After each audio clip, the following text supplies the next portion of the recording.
Che Guevara. A ruthless revolutionary is intent on destroying the United States. Che Guevara was a cold-blooded assassin. He had an unbelievable desire of killing people. In the 60s, he's causing mayhem in Bolivia to spark off revolutions throughout South America that will destabilize the area and threaten American interests. He has to be stopped.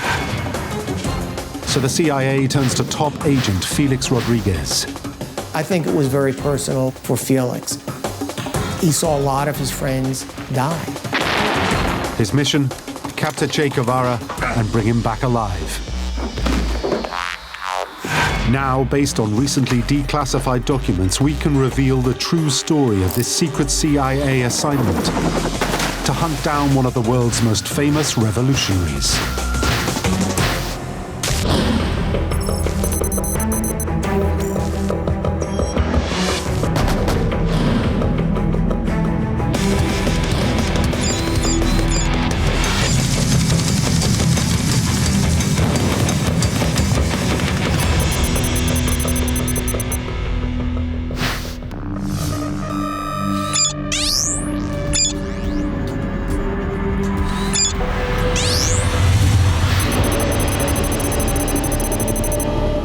In a remote area of the southern part of Bolivia, a unit of government soldiers are out on a routine patrol. Suddenly, out of the blue,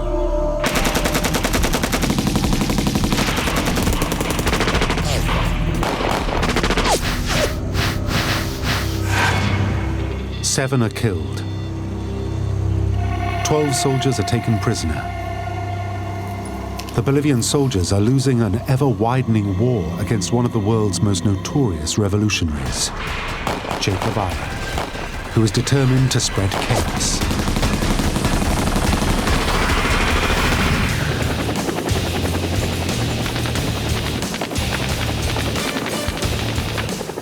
Che knows the current Vietnam War is tearing the US apart. His aim is to create similar confrontations throughout South America, to drag them into it. This, he believes, will allow communism to finally triumph. He wanted to create 100 Vietnams for the United States so that the United States would be putting out fires. He knew that the American public had no appetite to send troops all over the world. So that was his ultimate goal, bringing down America, which he believed was this imperial threat. He hated America. In 1961, Che wrote, "The US is the great enemy of mankind. Against those hyenas, there is no option but extermination. We will bring the war to the imperialist enemy's very home, to his places of work and recreation. The imperialist enemy must feel like a hunted animal wherever he moves. Thus, we'll destroy him."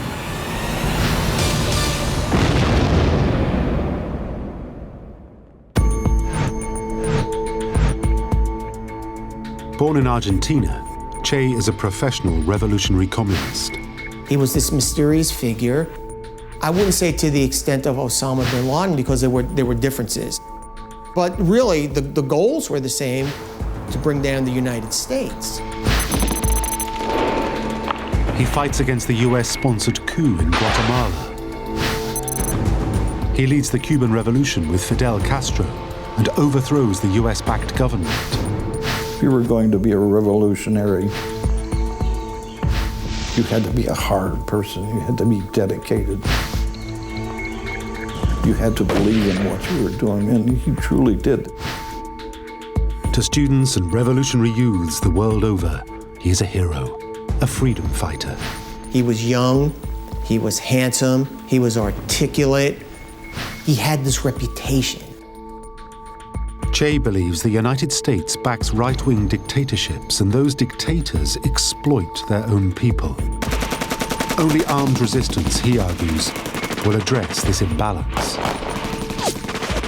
And that's what made him really popular among the masses or amongst college kids in the United States, that kind of idealism that indeed we are an egalitarian society and we're going to level the playing field, so to speak.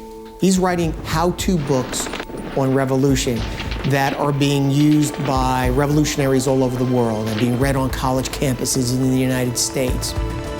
He was the picture of revolution. But to others, Che is a cold-blooded killer. When we think of Che, we think of him in the beret with the limpid eyes. But the real Che Guevara was a gangster, murderer, killer. And now in 1967, Che's brought his armed revolution to Bolivia. The Bolivian government was afraid. They were getting reports from the countryside that there were men speaking a different kind of Spanish, and they had large sums of money, and they were doling it out, and they were trying to buy a huge amount of supplies. They have soldiers out on a routine patrol, and all of a sudden, they're ambushed. And it didn't happen once, it happened several times. His successes early on terrified the Bolivians because they didn't have the military to combat it. The Bolivian soldiers are reeling under the attacks from Che's men. All their equipment was old World War II surplus stuff. They were in desperate need of some modern equipment, but mostly they were in desperate need of some modern training. Desperate for assistance, the Bolivian president reached out to the US. The CIA, monitoring developments closely, is concerned that if Che's revolution in Bolivia is successful, communism could sweep through huge countries like Brazil and Argentina.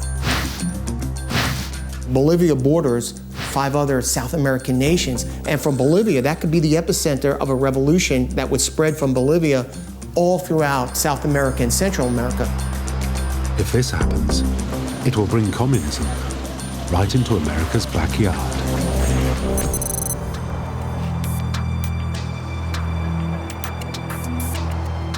At first, the American response is cautious. Clearly, they need help.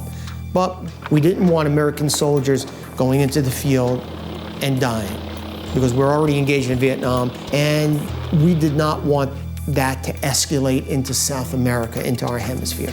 Just 17 Green Berets have flown in. Their mission is simply to train the Bolivian soldiers.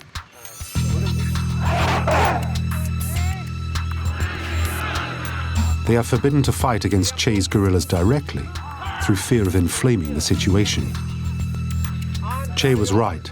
America really didn't want to be sucked into another big conflict.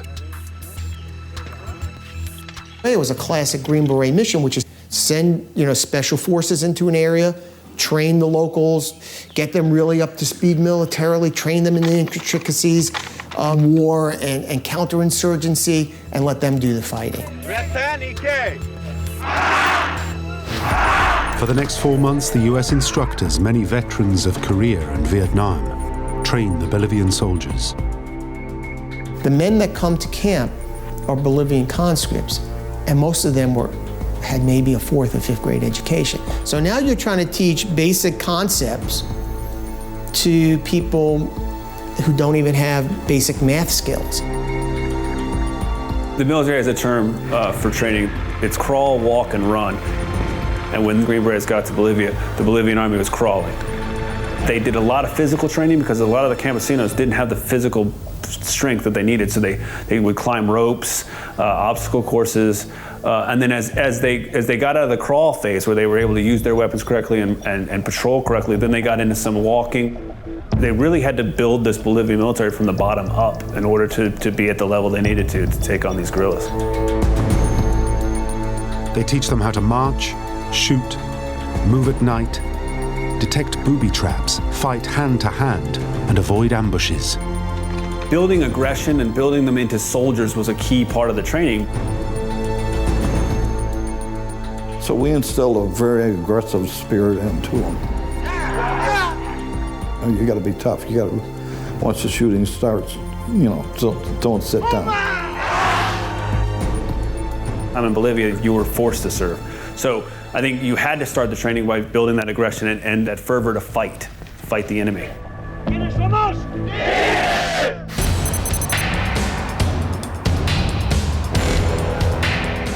The problem facing Washington is not only are the Bolivian army poorly trained, but intelligence on the ground is virtually non-existent. Our intelligence network at that time wasn't great. We were so focused on the Soviet Union, we had very little intelligence on them. There was so much conflicting information, and that built into the whole myth of Che, this boogeyman. And did he have hundreds of men, thousands of men? So the CIA calls in one of their top agents, Felix Rodriguez, to lead the hunt for Che. 26-year-old Felix is the perfect man for the job.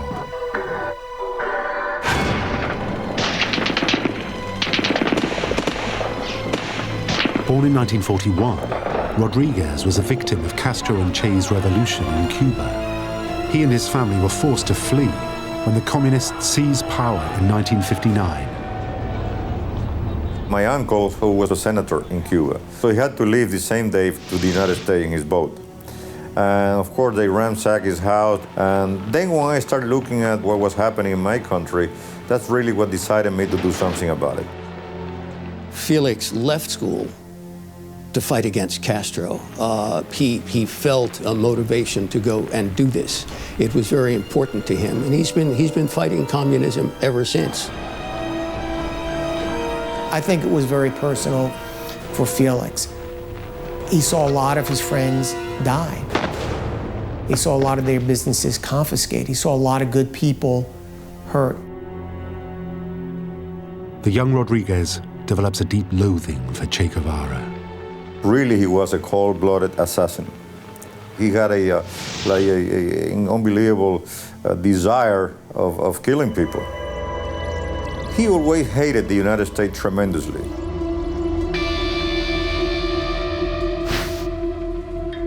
In 1967, Che wrote an address from his Bolivian jungle camp expressing that hatred.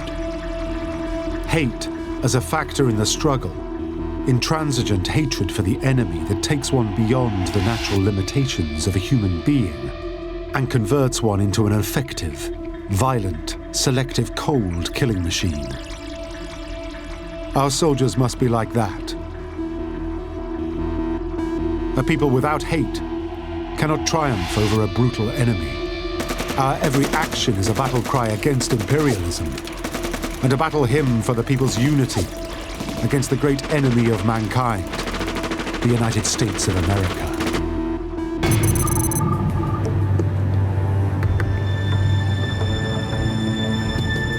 Rodriguez is summoned to a meeting with the CIA in his hometown, Miami. He is told that his mission is to gather intelligence on the rebel force and help the Bolivians track Che down. One thing is made very clear to him. His job is to bring Che Guevara back, alive. Felix was recruited because he had a long history of working with the CIA at that point. He had been part of the advanced teams that went into the Bay of Pigs, and then he had also worked on some other operations to try to overthrow Castro. So he was well known in the Cuban exile community and was well known by the CIA and had worked for them in the past. And he was a prime candidate mostly because of how eager he was to take part in a mission like this. For Felix, the thought of going down there and possibly capturing Che, it was the opportunity of a lifetime. It was his chance to give back to the United States and to right what he felt was a wrong to his country.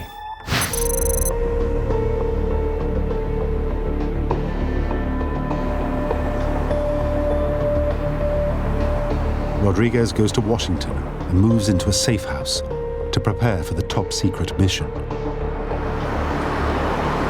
It's standard operating procedure for the CIA to use safe houses in Washington. And the reason for that, obviously, was they didn't want people knowing about his mission.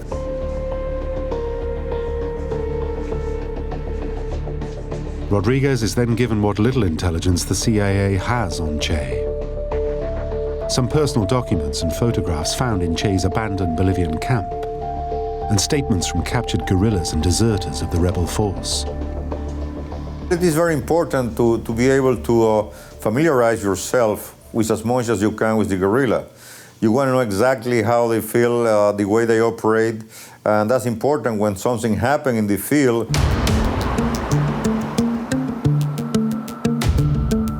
As the days go by, Rodriguez slowly builds a picture of the rebel force.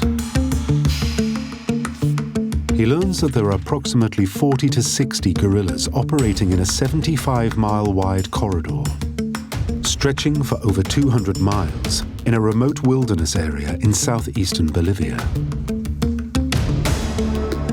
They are well-trained, confident rebel soldiers. Despite the Green Berets' training, the Bolivian soldiers are no match for the guerrillas. The captured documents that they found were key because they were the first thread that Felix was able to then pull on to try to track the trail.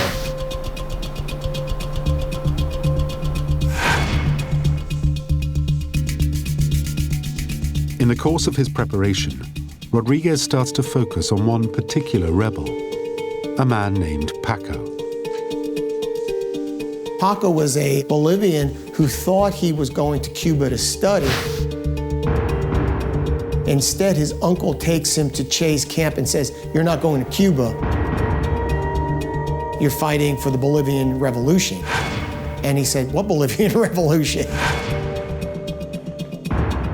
Felix identified him as one of his key targets because it was easy to figure out his motivation. And I think a lot of times intelligence officers are looking for the people who have a reason to talk. And I think Paco's reason to talk was pretty simple. He was an unhappy guerrilla.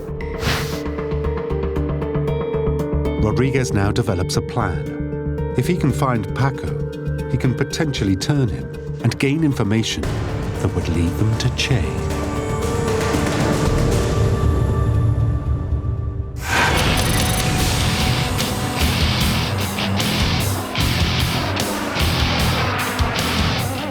Special intelligence agent Felix Rodriguez secretly enters Bolivia. His cover, a businessman named Felix Ramos. The hunt for Che Guevara is finally beginning. But the clock is ticking. From March through to July 1967, Che and his guerrillas strike the Bolivian soldiers at will with devastating effect. They were overmatched by these Cubans who had really honed their craft not only on the Cuban Revolution, but also later in the Congo and some other places.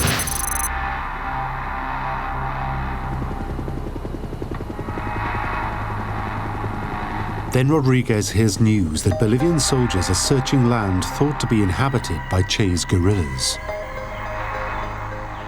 At first, when the Bolivians made a sweep of the property, they found some of the material they left behind, including pots on the oven that still had food in them. But one of the people there tells them, "Look, if you go back there are these hidden caves."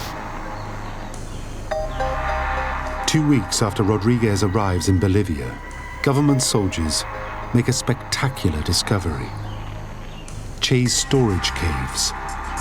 They contain a treasure trove of information on the rebel force. Felix was able to convince the Bolivians that it was a good thing to take evidence, not to burn it.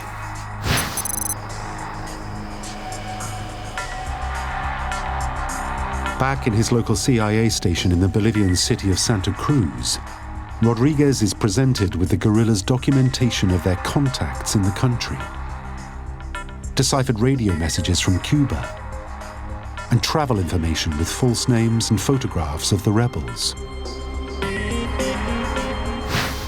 One of the things that Felix understood about counterinsurgency is that revolutionaries like to keep journals and make notes.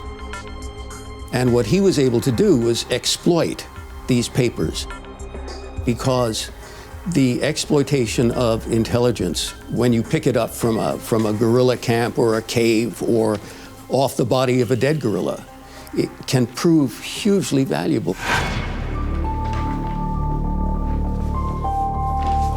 One of the documents taken from the guerrillas' cave is Che's passport.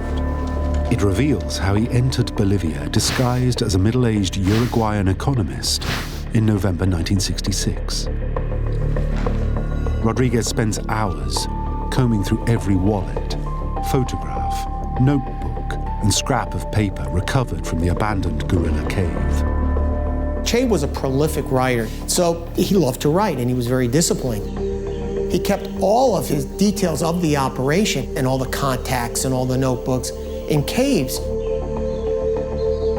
Every day, Che carefully records the events of his guerrilla campaign in his personal diary.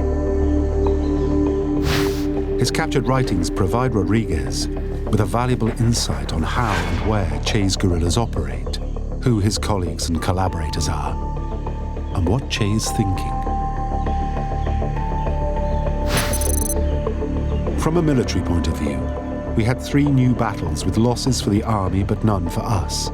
The morale of the guerrilla movement is growing stronger, and if handled well, will certainly guarantee success.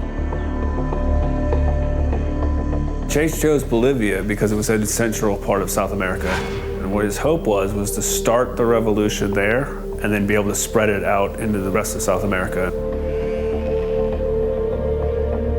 They believe that if you have a small group of men who are really dedicated and they start the revolution in a rural area, they can recruit the peasants, and that would spread throughout the countryside and eventually make its way to the cities. And then they would take over. Che's writings reveal plans to create a major uprising using the Bolivian peasants. But as he reads on, Rodriguez discovers Che's strategy isn't working. The locals are not joining them. The peasant base has not yet been developed, although through planned terror we can neutralize some of them. Not one enlistment has been obtained. Rodriguez realizes that Che has wildly miscalculated. He has focused his operation in the wrong part of the country. Che should have chosen the area around Bolivia's capital city, La Paz. There are really 2 Bolivias. There's the Bolivia that's really active around La Paz, and you have tin and copper mines, and you have unions that are there, and you have the university system and students. That would have been ripe for revolution.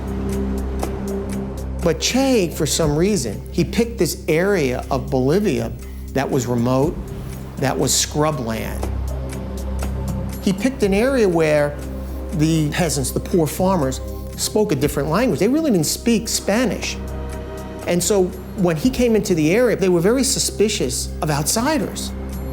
People were just looking to eke out a living. They were just looking to survive. They had no idea what revolution was.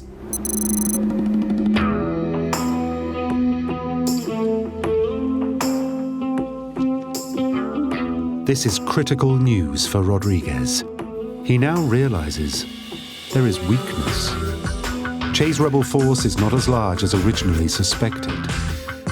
Then Rodriguez's detective work uncovers another clue to Che's operational plans. The guerrillas' account books. They show that all the funds for Che's revolution pass through one person's hands in Bolivia's capital city, La Paz. The problem is, they have a photograph, but no name. Rodriguez realizes if he can track her down, he can cut Che off from all his funds and communication. But who is she?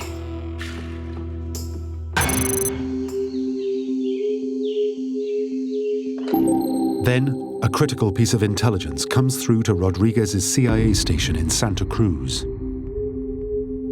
In a remote area of the country, a local farmer reports that he's spoken to some guerrillas. They had turned up and asked him where they could safely wade across a swollen river to get some supplies. The guerrillas had no support from the people because they attempted to contract with a farmer who was going to give them a safe way to cross the river. So they were using the locals to help, while the locals sold them out to the Bolivians.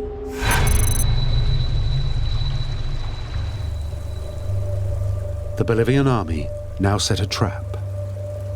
They tell the farmer to put a white curtain on a tree to let the guerrillas know where it is safe to cross.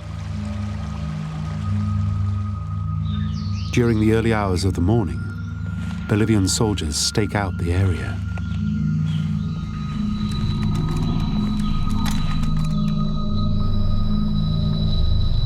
From his base in Santa Cruz, Rodriguez urgently calls the Bolivian commander and tells him that it's vitally important that any prisoners taken are kept alive so he can interrogate them. Felix understood that you don't get intelligence by killing people. You get intelligence by making them your friends and eliciting information from them, and he was very good at that.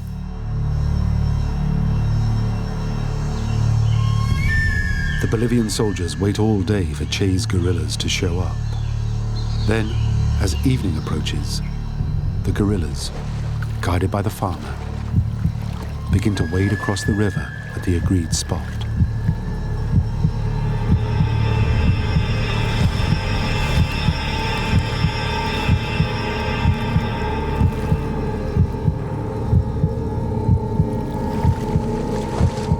As they reach midstream, the Bolivian soldiers open fire.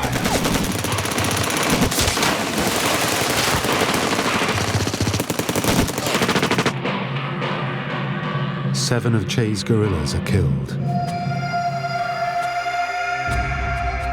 At the end of the battle, they were able to pull 2 survivors, 2 men who were wounded. One is executed. The other is identified as Paco, the man Rodriguez believes could be the key to getting to Che.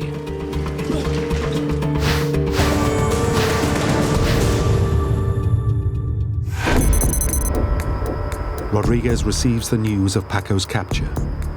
His worry is that the Bolivian soldiers will shoot him before he can interrogate him. That's why I interceded and told him this prisoner was very important to us. If you believe that the information we got from him is not worthwhile, I will never ask you for another prisoner. But please give this guy to us. And he did. Felix went to get him and flew him out and made this youngster realize that he was not going to be killed. And the relief must have been overwhelming because the other guerrillas were dead. He was wounded in 2 places, not lethal, but he was wounded in here and in this place here, in these 2 places here. So I did pay for a nurse from a hospital to come over and to treat him. And we were able to save his life. Back in his base in Santa Cruz, Rodriguez can now begin the most important part of his mission. He can interrogate the person who he thinks could lead him to Che. At first, Rodriguez plays the nice guy. He gives them clothes, he lets them, buys them magazines, he allows them to write letters home. And on the flip side, he starts building rapport with them just by talking to them. Little by little, Rodriguez gets Paco to open up. I could tell that the guy had a tremendous memory. He would cite the location where he was months before, and he could give you the address and the name of 15 people. And that's very unusual. After 2 weeks of interrogation, Rodriguez realizes the great revolutionary Che is in even more trouble than he thought. From Paco, he was able to find out that this was a very fractured unit. There was a lot of infighting. There was no harmony. This was a dysfunctional revolutionary band. They didn't have enough food. They weren't able to scrounge from the people because the people weren't supporting them. What it did is it degraded his force to the point where they were really combat ineffective. A lot of the Bolivians wanted to desert and go back to their families. The Cubans were hardcore, and they said, no, you're not going to desert. And the Cubans basically took over. Thanks to Paco's information, Rodriguez now realizes that Che's guerrillas are on the point of collapse. And he realized there weren't hundreds of soldiers out there. There was this small unit, they were a ragtag unit, and really, it wasn't whether we're going to beat them, it's we need to get Che.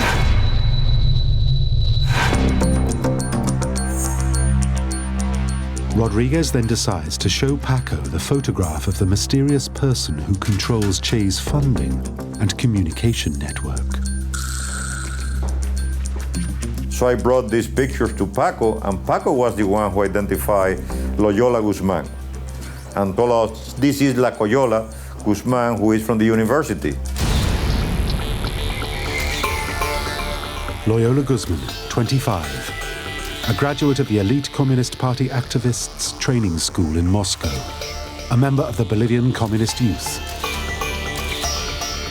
She is Che's key contact and financial organizer, working out of a secret cell in Bolivia's capital city, La Paz. This is a huge breakthrough for Rodriguez.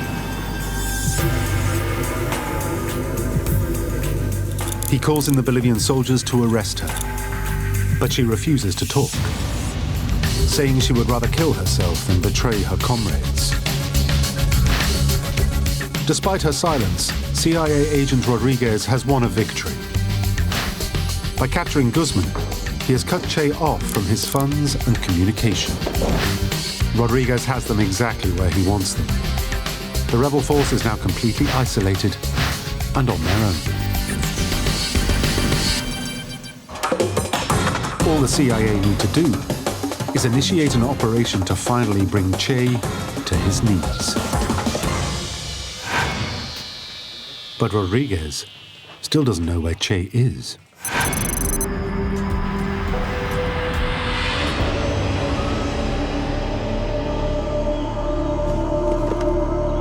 Then there's another breakthrough.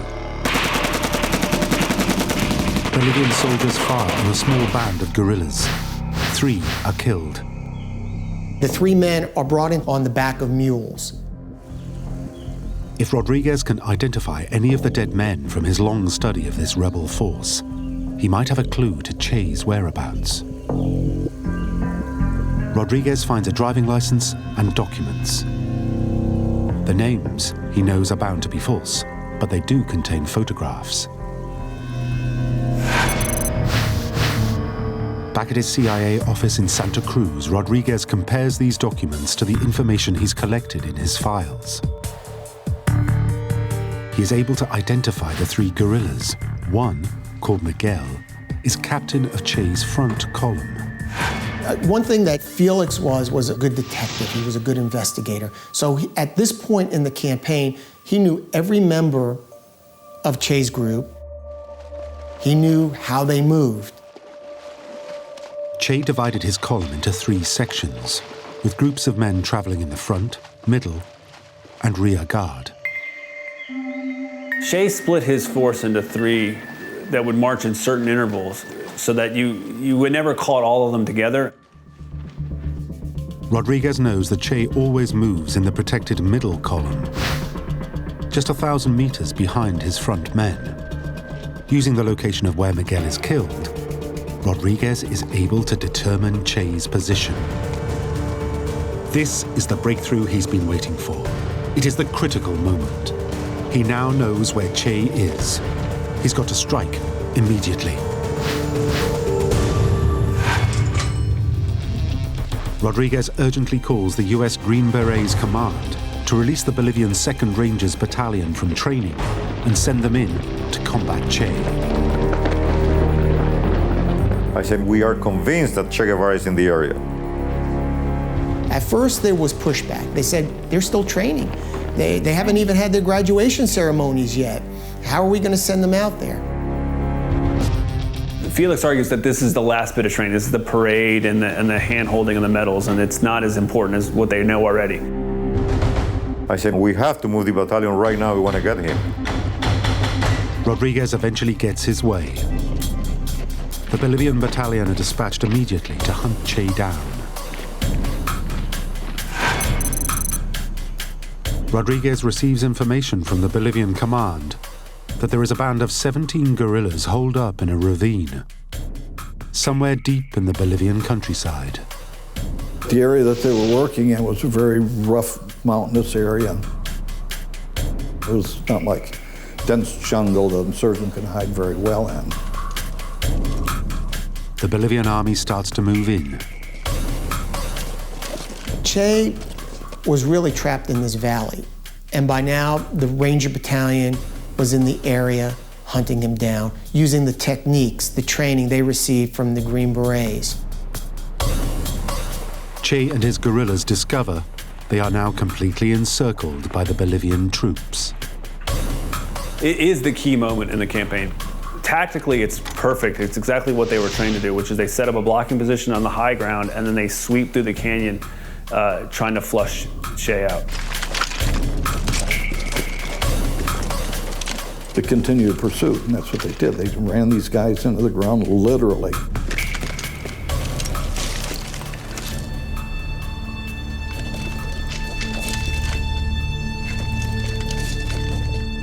As the guerrillas try to escape, the soldiers, all recent graduates of the US Army Special Forces training camp, pick them off.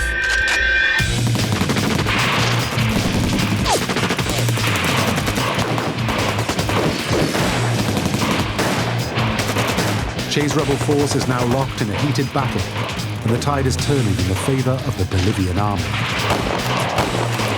One guerrilla is putting up a fierce fight.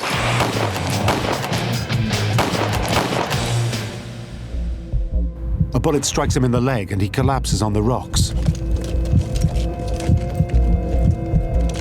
As the soldiers ask him to identify himself, he shouts, "Don't shoot me. I am Che Guevara, and worth more to you alive than dead."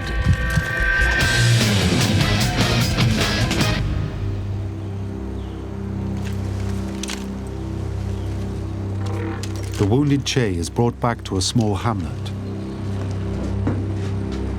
He is kept under guard in a schoolhouse until the Bolivians decide what to do with him.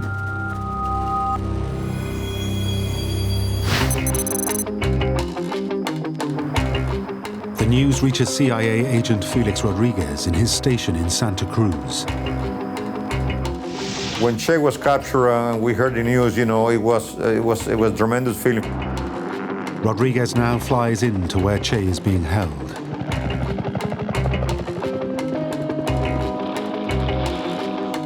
The first thing he does is photograph all of Che's captured documents. And that's important because when Che surrenders, he has this knapsack, and it has his diaries, because Che is a prolific writer, and every day he would sit down and write another diary entry telling all about the campaign. And Felix Rodriguez recognizes immediately just how important this is. He's going to start taking pictures of the diary for the CIA so they can process it.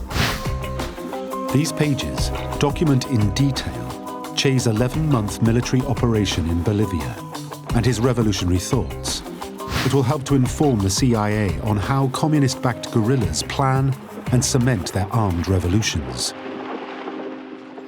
But then Rodriguez learns something alarming. The Bolivian officers holding Che are threatening to execute him. This is directly against Rodriguez's orders to keep him alive so the CIA can interrogate him. Felix's mission there, though, is really to try to save Che's life, because the CIA at that point had told him before he left, is we want this guy alive. If you can get Che alive, get him alive.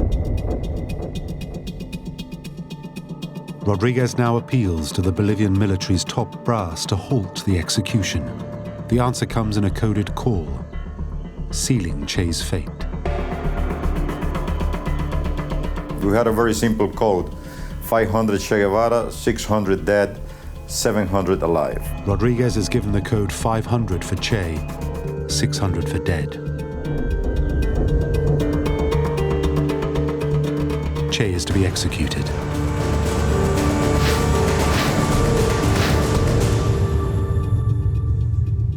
Felix was conflicted because on one hand, he had his orders from the CIA to keep Che alive. And now he was receiving orders straight from the Bolivians saying Che was going to be executed. And so at first he thought, well, how can I get, how can we plan his escape? How can I get him out of here and smuggle him back? I reflected on it, and I thought could have tried to save his life. At the same time, and I felt there was a responsibility I wasn't about to take. I believe that letting history run itself was the best thing that could have happened. So at that point in time, I thought there's not much I can do anymore. Rodriguez enters the schoolhouse to give Che the news.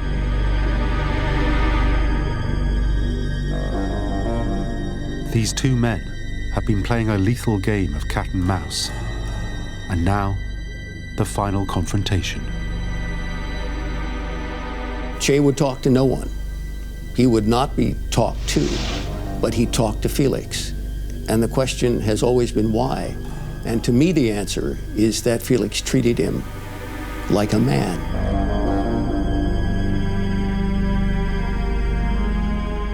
I looked at him and said, "Commander, I'm sorry. I tried my best." He perfectly understood what I was saying. He turned white like a piece of paper. But he said, "It's better this way, as you have never been captured alive." And then he changed the expression and said, "And if you can, tell my wife to remarry and try to be happy." That was the last word. What is interesting about his face-to-face confrontation with Che Guevara is exactly how against type it was. This is a man who he considered scum of the earth, who he considered a murderer, a sociopath, and yet he treated him with great compassion. He treated him as an equal. We looked at each other, he approached me, we shook hands, and we embraced.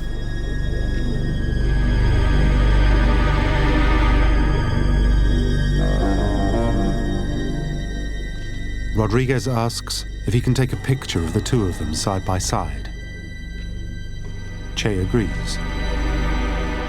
I gave my camera to the pilot, and I stood next to him, and some soldiers next to us put my hand around him and said, "Commander, look at the little bird." And he laughed. It's a Cuban saying, "Mira el pajarito," when you tell that to kids, look at the little bird. Actually, when I gave the film to the CIA, I told them there's a picture of Che with me laughing. Of course, when he saw the picture was going to be taken, he changed the expression. This is the last picture taken of Che alive. Now the moment has come to carry out the orders from the Bolivian High Command. Rodriguez briefs Che's executioner, a Bolivian soldier who has volunteered to shoot Guevara. Executing Che without a trial is illegal, so Rodriguez orders the soldier to make it look like he has died in battle.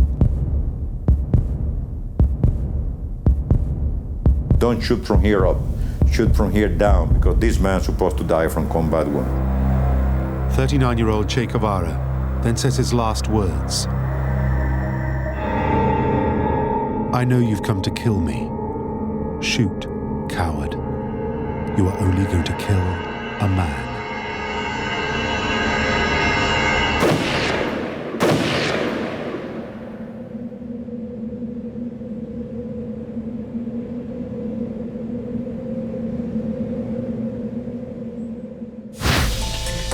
So ends the life of one of the most famous revolutionaries of all time.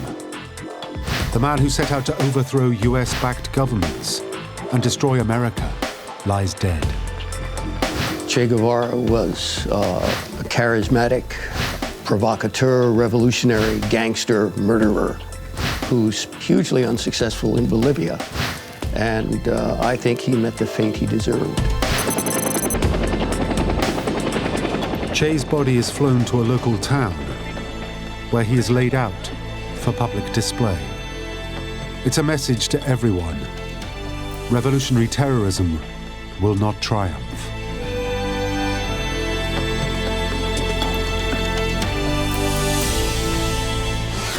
Back in Washington, the CIA views this as the perfect operation. They've been stalking Che for over 10 years and have now finally ended his reign of terror. For the Americans, I think it was some relief. He had been a ghost for so long, they had tracked him for so long, and they knew that he was such the heart of this exporting of the Cuban-style revolution. To be able to have him gone and not be able to start a revolution in there was I think, greeted well. High on the list of CIA successes is the way Rodriguez broke new ground in Bolivia with his pioneering investigative techniques. I think that his insistence on keeping Paco alive, I think the way he exploited intelligence, I think the way he elicited information, the way he dealt with the Bolivians on a one-to-one basis made it possible for them to do the capture that they did. Felix's mission in Bolivia was to help track down Che Guevara. The way he went about it was revolutionary. And I think it set the course for counterinsurgency in the ensuing decades. It was a blueprint for everything that's done right and continues to be done right to this day. A lot of the techniques are still being used, especially in Afghanistan. 6 weeks after Che's capture, Rodriguez was back in South America training an elite Ecuadorian intelligence unit in the anti-terrorism techniques he had perfected in Bolivia. Argentina, El Salvador, and Lebanon followed.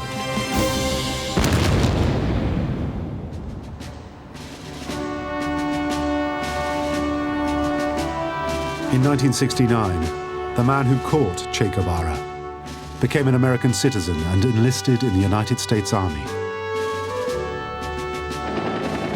During the Vietnam War, he flew over 300 helicopter missions and was shot down 5 times. He received 9 crosses for gallantry by the South Vietnamese government. And during his career with the CIA, Rodriguez was awarded the Intelligence Star for actions of extraordinary heroism. But despite all this, Rodriguez will always be remembered for his CIA mission to hunt down Che. You know, I was 26 years at the time, 26-year-old. I have done a lot of other things that I consider probably more important, but for one reason or another, this is the one who have become more famous because of the figure of Che Guevara.